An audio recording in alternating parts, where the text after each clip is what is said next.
Assembly budget సమావేశాల నిర్వహణపై విపక్షాల విమర్శలకు శాసనసభ వ్యవహారాల శాఖ మంత్రి శ్రీధర్ బాబు ఘాటుగా బదులిచ్చారు. ఈ నెల 31వ తేదీలోగా విపక్షాలకు తెలుసన్నారు. అసెంబ్లీ సమావేశాలు ఎక్కువ రోజులు జరపాలనేదే ప్రభుత్వ ఆలోచనని స్పష్టం చేశారు. ప్రతిపక్షాలు లేవనెత్తిన ప్రతి అంశంపై చర్చిస్తామన్నారు. అవసరమైతే మరోసారి బీఏసీ నిర్వహించి సమావేశాలను నిర్వహించే విషయాన్ని స్పీకర్ పరిశీలిస్తారని శ్రీధర్ బాబు తెలిపారు.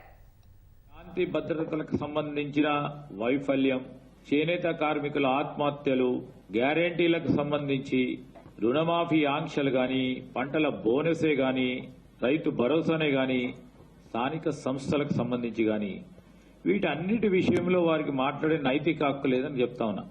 లా అండ్ ఆర్డర్ విషయంలో మాట్లాడతారు వాళ్ళు.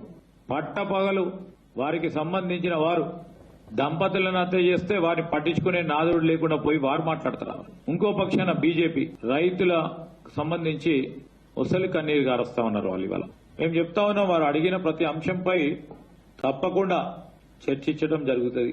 రేపు డిమాండ్స్ ఉంటాయి, డిమాండ్స్ మాట్లాడమని కోరుతా ఉన్నాం.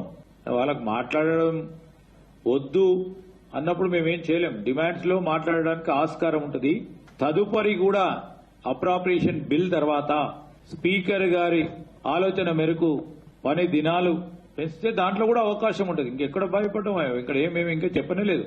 అప్రాప్రియేషన్ బిల్ వరకే చెప్పినాం. అప్రాప్రియేషన్ బిల్లో కూడా అనేక అంశాల విషయంలో ఒక్కటేసారి రాదు.